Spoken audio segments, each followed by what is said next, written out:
మీ పిల్లల భవిష్యత్తును దిశానిర్దేశం చేసే విద్యా మహోత్సవ్ Dream9 మీడియా ఆధ్వర్యంలో ఈ ఫిబ్రవరి 1న మన ఖమ్మంలో జరగనుంది. ఏ రాష్ట్రం మీద ఎక్కువ ప్రేమ ఉండదు, తక్కువ ప్రేమ ఉండదు. ఏదో సిస్టమ్ ఉంటుంది, ఫెడరల్ స్ట్రక్చర్లో సిస్టమ్ ఉంటుంది. సిస్టమ్ ప్రకారం వెళ్ళిపోతూనే ఉంటుంది కేంద్రం.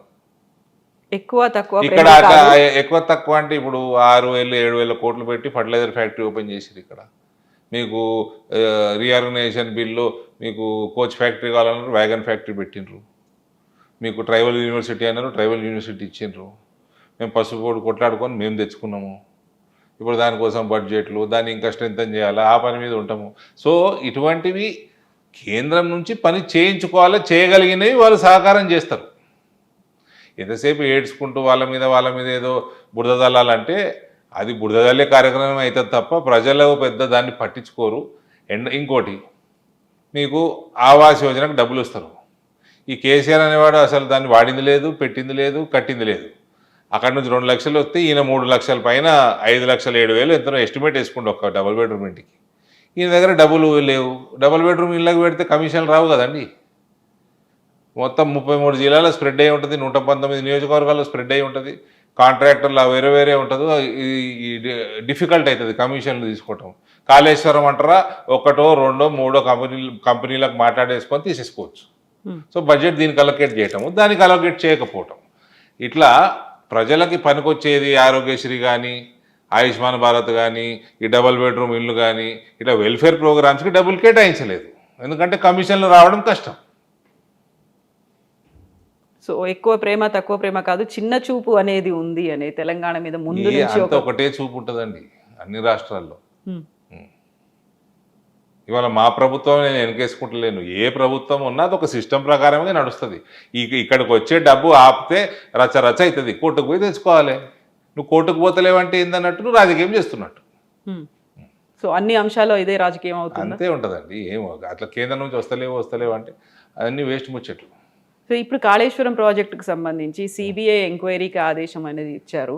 అది అవుతుంది అనుకుంటున్నారా? ఏం జరుగుతుంది? సిబిఐ డెఫినెట్గా అవుతుంది. ఎందుకు కాదు అంటే వాళ్ళ టైంలో అవుతుంది.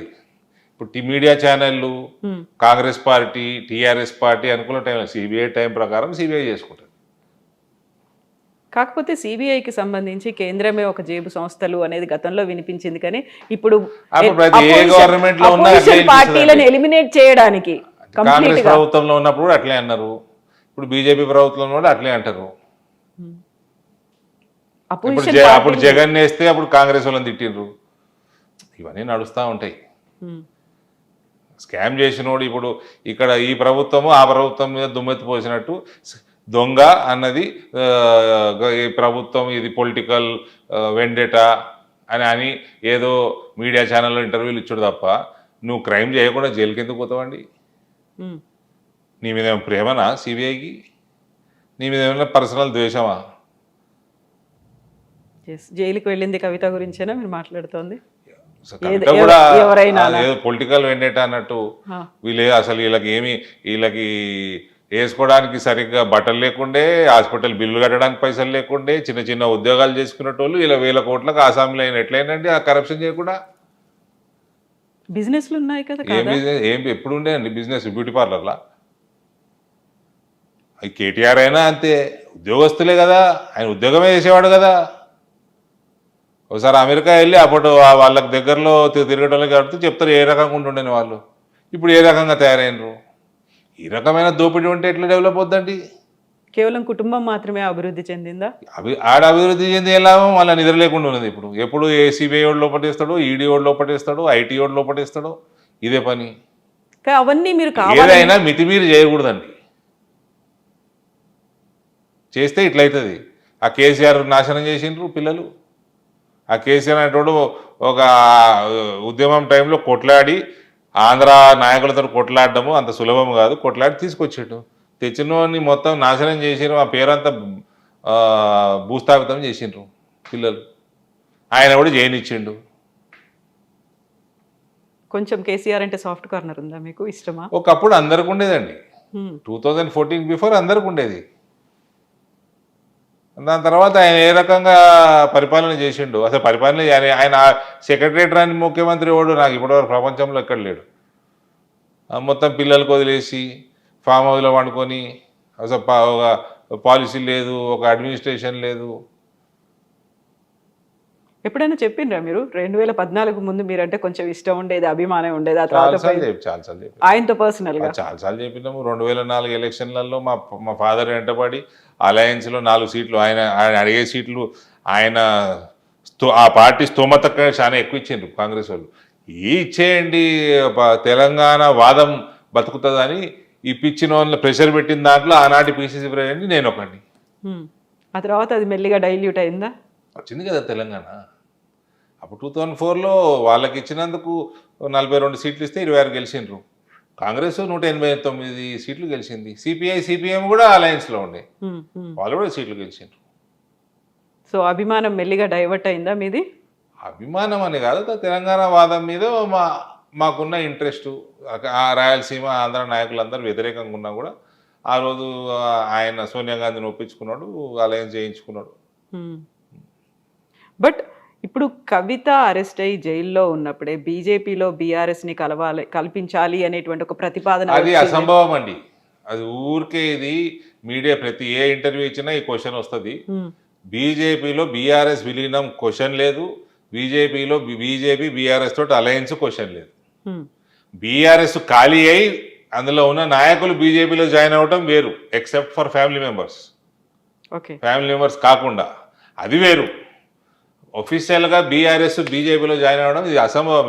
ఇది ఏ ఛానల్లోనైనా అందరు మర్చిపోవచ్చు. క్వశ్చన్ అడగడం బంద్ చేయండి, అది కాదు, అది అసంభవం. అది అవసరము లేదు, అది కాదు, అది బీజేపీ కానియదు కూడా. అయితే ఇప్పుడు బీజేపీకి బీఆర్ఎస్ బి టీమ్ అనేటువంటి ఒక వాదన కూడా వినిపిస్తోంది కదా, మరి ఇట్లా వాదనలు మస్తు వినిపిస్తాయండి. అవన్నీ waste of time discussing such things. Congress BJP అని ఒకటి కూడా అంటాడు వీళ్ళు, ఇటు టీఆర్ఎస్ వాళ్ళు. అది ఉంటుందా? ఈ కాంగ్రెస్ బీజేపీ ఒకటైనా రాజకీయం ఎందుకు బంద్ చేసుకోవచ్చు ఈ దేశంలో? ఒక్కటైంది అనడానికి కారణం ఏంటంటే ఇక్కడ సిబిఐని పిలవడం, అక్కడేమో సెంట్రల్లో రాహుల్ గాంధీ అది కాదంటుంటే ఇక్కడేమో పిలిచారు కాబట్టి మీరు ఒకటి అయ్యారు అనేది. సిబిఐని పర్మిషన్ ఆపింది కేసీఆర్ కదా. రేవంత్ కూడా 2 years వరకు ఎందుకు ఇవ్వలేదు? 2 సంవత్సరాలు ఎందుకు వేస్ట్ చేసిండు? దాన్ని ఎన్నుకున్న మొదలైంది. గతంలో మీరు ఇంత పెద్ద స్కాములు సిబిఐ గీయడం పెద్ద న్యూస్ ఏం కాదు, అది ఎప్పుడో ఇవ్వాల్సింది. ఇంకా ఈయన 2 years ఎందుకు వేస్ట్ చేసిండు? కానీ ఏం స్కామ్ జరగలేదనే వాదన కదా బీఆర్ఎస్ది. ఇప్పుడు ఆ రిపోర్ట్ చదివితే తెలుస్తలేదా మేడం? వన్ సైడెడ్గానే ఉంది అనేది. ఒక లొకేషన్లో కట్టాల్సింది ఇంకో లొకేషన్లో కట్టిండ్రు. ఫౌండేషన్ డిజైన్స్ మార్చేసిండ్రు. ప్రీవియస్ డిజైన్స్ బట్టి మీరు టెండర్ని పిలిచిండ్రు. టెండర్లు ఏ డిజైన్కి ఇచ్చిండ్రు, మీరు ఏ డిజైన్ కట్టనిస్తున్నారు. మరి టెండర్ ఓడిపోయినోడు L1 కాదు L2 వచ్చినోడు ఏంది మరి పరిస్థితి? లొకేషన్ మారితే ఖర్చు మారదా? డిజైన్ మారదా? ఫౌండేషన్ డిజైన్స్ మార్చేసారు మీరు. అది కట్టడం ఏంది, అది కూలిపోవడం ఏంది, పర్రలు వేయడం ఏంది? ఫస్ట్ ట్రయల్ రన్కే క్రాక్స్ వస్తాయా? ఈ దేశంలో ప్రాజెక్టులు లేవా? ఎన్నున్నాయి ప్రాజెక్టులు ఈ దేశంలో పాతవి? ఇట్లనే కట్టినరా? అయితే ఇక్కడ ప్రాజెక్ట్ కడుతున్నారని తెలిసినప్పుడు ప్రాజెక్టుకి సంబంధించినటువంటి లైసెన్సులు కావచ్చు, అనుమతులు ఇవన్నీ ఇవ్వాల్సింది కేంద్ర అనుమతులు చాలా ఇవ్వకుండా కూడా కట్టేసారు వీళ్ళు. అప్పుడు ఎందుకు ఆపలేకపోయారు మరి? స్టేట్ గవర్నమెంట్ కట్టేసుకుంటూ పోతుంది, అప్లై చేస్తారు, డిలే అయింది, కట్టేసుకుంటా ఉన్నారు. అన్ని రకాల అనుమతులు తెచ్చుకోలేదు వీళ్ళు. ఆ రిపోర్ట్లో ఉంది కదండి, వీళ్ళు కాంగ్రెస్ వాళ్ళు వేసిన జ్యుడిషియల్ కమిటీ రిపోర్ట్లో ఉంది కదా, పీసీ ఘోష్ కమిషన్. ఒకవేళ అనుమతులు లేవు అనుకున్నప్పుడు, పర్యావరణ అనుమతులు కావచ్చు, లేకపోతే ప్లేస్ మారింది, పేరు మారింది, ప్రాజెక్టు మారింది, అన్నీ మారినప్పుడు అడ్డుకోవచ్చు కదా, అడ్డుకోలేకపోయారు. 2016లో స్టార్ట్ చేసిండు, 18లో ఓపెన్ చేసేసిండు. ఇంత మీద ఇట్లాంటి ప్రాజెక్టులు ఒక 100 years 150 years ఇవాళ రేపు ఉన్న టెక్నాలజీకి 200-300 సంవత్సరాలు నిలబడేటట్టు కట్టుకోవాలి. ఇది కేవలం కుటుంబ కరప్షన్ కోసం కట్టినాయి. జల్దీ కథం పెట్టిండ్రి, బిల్లులు లేకుండ్రి, కమిషన్లు మింగుండ్రి. దీనికోసం కట్టిన ప్రాజెక్టులు ఇవి. కాబట్టి ఈ కల్వకుంట్ల కుటుంబాన్ని అన్నది తెలంగాణ ప్రజలు ఎన్నడూ క్షమించరు, క్షమించకూడదు కూడా. సో ఆల్రెడీ 2 సార్లు బీఆర్ఎస్ ప్రభుత్వ పాలన చూసిన తర్వాత ఇప్పుడు కాంగ్రెస్. నెక్స్ట్ మీరు ఒక మాట అన్నారు ఈ మధ్య కాలంలో, మేము ప్రభుత్వంలోకి వస్తాం, దానికి సహకరించేది రేవంత్ రెడ్డి అనేది. నేను అనలేదు, నేను ఎప్పుడన్నా. వాళ్ళ టెన్యూర్ చూసిన తర్వాత ఇండైరెక్ట్గా ఆయనే మాకు సహకరిస్తున్నట్టుగా అవుతుంది, ఆయన వల్లే మేము ప్రభుత్వంలోకి వస్తాము అనే ఒక మాట. ఏం లేదు. రేవంత్ ఎందుకు సహకరిస్తాడు మాకు? జాయినింగ్స్ అప్పుడు మీరు అన్నట్టున్నారు నిజామాబాద్లో ఒకటి రేవంత్ మాకు సహకరిస్తాడనే. సహకరించడము అంటే ప్రభుత్వం ఏర్పాటుకి వీళ్ళ పాలనలో వైఫల్యం కావచ్చు, ఇంకోటి కావచ్చు, మాకు సహకారం అలా వస్తుంది అనే ఒక రేవంత్ ఫెయిల్ అవుతున్నాడు కాబట్టి మేము వస్తాము అని ఆ రకంగా అనటం వేరు. రేవంత్ ఎందుకు సహకరిస్తాడు? Why will he cooperate? So అదే ఒక చిన్న క్వశ్చన్ మార్క్ లాగా అనిపించింది. ఎందుకు వెటకారంగా అని ఉంటా నేను. ఓకే, వెటకారంగా ఏమైనా అనుంటా, అది కూడా గుర్తులేదు నాకు, కానీ వెటకారంగా ఉంటా అనుంటే. సో ఇప్పుడు ఆ ప్రభుత్వంలో జరుగుతున్నటువంటి వీటన్నిటిని ఫెయిల్యూర్స్ని, వైఫల్యాలని గట్టిగా అడ్డుకోవడానికో లేకుంటే ఎలుగెత్తి ప్రశ్నించడానికో బీజేపీలో యూనిటీ అనేది లేదు అనే మాట. అది కూడా తెలంగాణ బీజేపీకి సంబంధించి గ్రూపులు ఏమైనా ఉన్నాయా? గ్రూప్ రాజకీయాలు అవుతున్నాయా? సో చూడండి మేడం, మేము చిన్నగా ఉన్నప్పటి నుంచి రాజకీయాలు చూస్తున్నాము. ఒక గ్రూప్, కాంగ్రెస్లో గ్రూప్ ఉంటుండే, రాజశేఖర రెడ్డి గ్రూప్ ఉంటుండే, విజయభాస్కర్ రెడ్డి గ్రూప్ ఉంటుండే, మధ్యలో ఈయన దింపి నెదురుమల్లి జనార్దన్ రెడ్డి సీఎం అయ్యిండు. ఒక గ్రూప్ అంటే నాయకుడు ఉంటే వెనకకి తిరిగితే 30-40 మంది ఎమ్మెల్యేలు ఉంటుండే. ఈడేమున్నారండి? ఏం గ్రూపు? ఎంపీలు ఎవరి గ్రూపు వాళ్ళ దానిలాగా ఉన్నారు అనేది. ఏం గ్రూప్? ఉన్న 8 మంది ఎంపీలు, ఉన్న 8 మంది ఎమ్మెల్యేలకి ఏం గ్రూప్ పెడతారు మేడం? ఎంపీలు ఏం గ్రూప్? ఎంపీ నేషనల్ గవర్నమెంట్ పక్కన పెట్టండి, నేషనల్ పార్టీ. ఇక్కడ ఏ గ్రూప్ ఎక్కడిది? అంటే ముందు నుంచి ఉన్న బీజేపీ లీడర్లు, కొత్తగా వచ్చిన వాళ్ళు, కొత్తగా ఎమ్మెల్యేలు ఎంపీలు అయిన వాళ్ళు, సరికొత్తగా స్టేట్ కమిటీ మేడం తిప్పి కొడితే 8 మంది, అందులోకి ఒక ఆయన రిజైన్ చేసిపోయాడు, 7 ఉన్నారు. అందులో 7 2 జిల్లాలకు సంబంధించిన వాళ్ళే, 2-3 జిల్లాలకు సంబంధించిన వాళ్ళే 7. మిగిలిన 8లో 0. ఏం గ్రూపులు పెడతారు? మీకు రాజాసింగ్కి ఫ్రెండ్షిప్ ఉందా? సింపతి ఉందా? నాకు బీజేపీలో ఎవరితోటి విభేదాలు, ఎనిమిటీ లేదు, అందరూ ఫ్రెండ్సే. రాజాసింగ్ నేనేం పర్సనల్ ఫ్రెండ్స్ కాదు. రాజాసింగ్కి మంచి ఫాలోయింగ్ ఉంది, రాజాసింగ్ పాపులర్ నాయకుడు, అభిమానిస్తారు, నేను కూడా అభిమానిస్తా. కాకపోతే ఆయన మళ్ళీ బీజేపీలోకి వస్తాడు, రావాలి అన్నట్టుగా మీరు మాట్లాడడం, ఆయనకి బ్యాక్ సపోర్ట్ లాగా ఆయన రిజైన్ చేసిపోయిండండి. అవును, రావాలనుకుంటే దానికి ఒక ప్రొసీజర్ ఉంటుంది, అడాప్ట్ చేసుకోవాలి. ఆయన వస్తే బాగుంటుంది అనే ఒక ఆలోచన కూడా ఎవరు వచ్చినా బాగానే ఉంటుందండి. ఎవరైనా పార్టీ జాయిన్ అయితే మంచిదే కదా. కాకపోతే ఉన్నప్పుడు ఆయన లేవనెత్తినటువంటి కొన్ని ప్రశ్నలు ఉన్నాయి కదా. ఎవరైతే సంస్థాగతంగా కింది స్థాయి నుంచి ఉన్నారో కార్యకర్తల్ని బీజేపీ పట్టించుకోలేదు, అందువల్ల ఇన్ని రకాల గ్రూపులు వచ్చాయి అనే మాట.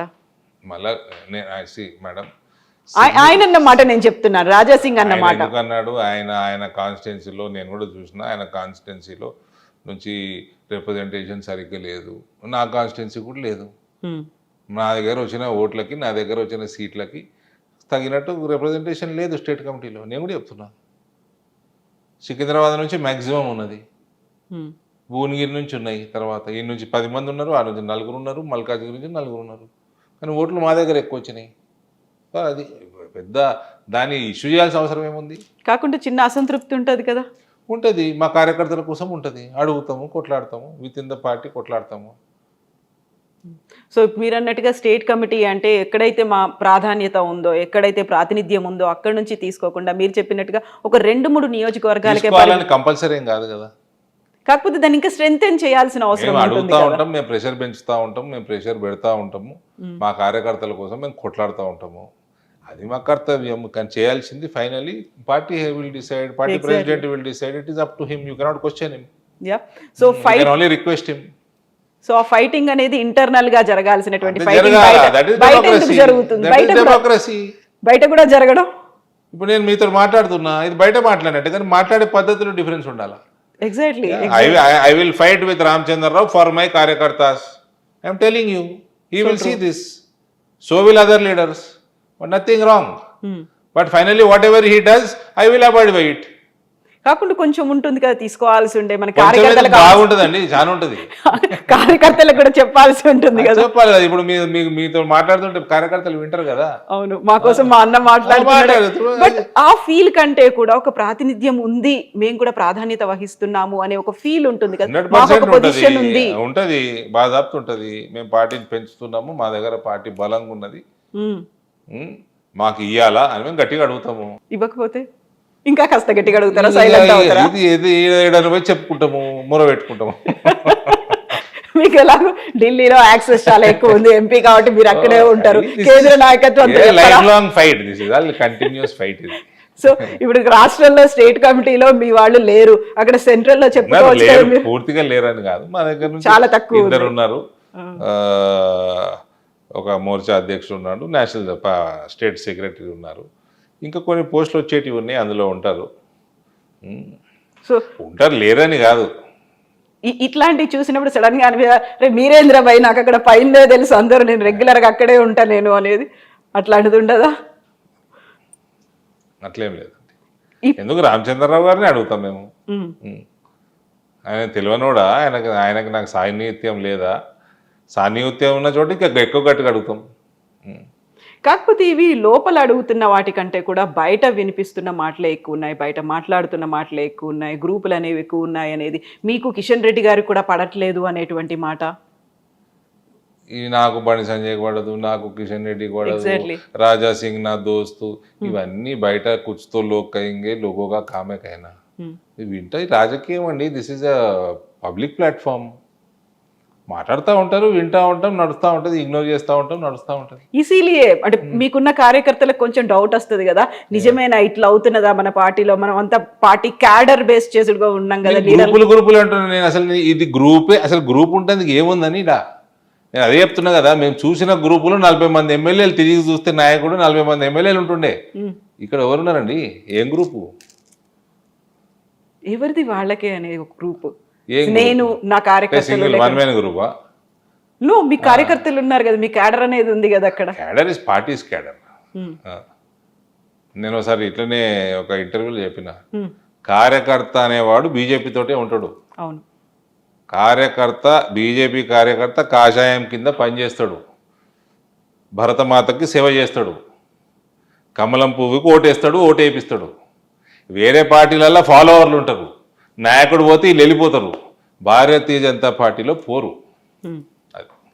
కాకపోతే రాజాసింగ్ అన్నమాట, ఆయన అధ్యక్షుడు కావాలనుకున్నప్పుడు, ఆయన అప్లై చేసుకోవడానికి వెళ్ళినప్పుడు కూడా ఆయనకి ఎవరు మద్దతు ఇవ్వడానికి కూడా రానివ్వకుండా చేశారు అనే మాటతో 8 మంది ఎమ్మెల్యేలు, 8 మంది ఎంపీలు వచ్చిందల్లా కూడా కార్యకర్తల వల్లే, మీరు చేస్తున్నటువంటి నిర్ణయాలు కార్యకర్తల మనోభావాలకి వ్యతిరేకంగా ఉన్నాయి అనేటువంటి ఒక మాట అన్నారు. That is his personal experience. How can I comment on this? What do you feel అనేది? ఐ డోంట్ నో, నేను లేనప్పుడు ఆ రోజు. నేను కూడా ఆయన రాకంటే ముందు వచ్చేసినట్టున్నా వెళ్ళొచ్చాను, ఆయన వచ్చిపోయినాక వెళ్ళొచ్చాను, నాకు గుర్తులేదు నాకు. But that is his experience. But మీరు ఆ రోజు ఎందుకు వెళ్ళలేదు? ఆయన ప్రమాణ స్వీకారం చేస్తున్నారు పోయినా కదా, నేను పోయినా, నేను మీడియాకు మాట్లాడినా వచ్చిన, కాసేపు ఉన్నా వచ్చిన. మీరు అటెండ్ అవ్వలేదు, మీలో కూడా ఒక అసహనం అనేది ఉంది, మీరు కూడా అధ్యక్షుడు కావాలనుకున్నారు అనే మాట. అట్లేం లేదండి. ఎందుకు రామచంద్రరావుకి అన్నిటికంటే పెద్ద ప్రోగ్రామ్ ఇవాళ నిజామాబాద్లో అయింది, నేను చేసిన అసహనం ఏముందండి. కాకపోతే రాజాసింగ్ ఏమో పార్టీకి రిజైన్ చేశాడు, ఆయన దూరం అయిపోయాడు. అరవింద్ కూడా కోపం వచ్చింది, ఆయన కూడా కొంచెం దూరంగా ఉన్నాడు. నేను రామచంద్రరావుకి ఎందుకు సహకరిస్తా? కోపం ఉంటే వ్యక్తిగతమైనటువంటి పనులు ఉన్నాయి కాబట్టి నేను అటెండ్ అవ్వట్లేదు అనే దాంతో మీరు ఒక ప్రోగ్రామ్ అటెండ్ కాలేదు. నేనే ప్రోగ్రామ్ చేసిన కదా ఆయనకి. ఈ రోజు చేశారు? ఈ రోజు కాదండి, నేను ఆగస్టు 25th రోజు చేసిన. నిజామాబాద్ వచ్చింది కదా ఆయన, నిజామాబాద్ జగిత్యాలకు సంబంధించి బ్రహ్మాండమైన కార్యకర్తల సమావేశం చేసిన. ఆనాటికి అదే అతిపెద్ద కార్యక్రమం అధ్యక్షుల వారికి రాష్ట్రంలో. All is well, always it will be well. Okay. So ఇప్పుడు కాంగ్రెస్ బీజేపీకి సంబంధించి 8 మంది ఎంపీలు ఉన్నారు. 8 + 8 = 16 కాలేదు, అక్కడ 0 అయింది, మాకు చేసింది ఏమీ లేదు అనేటువంటి వాదన బీఆర్ఎస్ చేస్తోంది. బీఆర్ఎస్ అదే మాట, అదే ఆరోపణ. అయ్యో, బీఆర్ఎస్ కూడా ఏమంటాడు కానీ, మా వాళ్ళు 8 ఎమ్మెల్యేలు, 8 ఎంపీలు, 8 and 8 is 88 అన్నారు మా వాళ్ళు. మీ వాళ్ళు అన్నారు? అవును. అది ఎప్పుడు అవుతుంది మరి 88? నేను కూడా వెయిట్ చేస్తున్నా. ఎంతకాలం పడుతుంది? I'm also waiting. ఎప్పటికి? I'm very keen, more keen than anyone.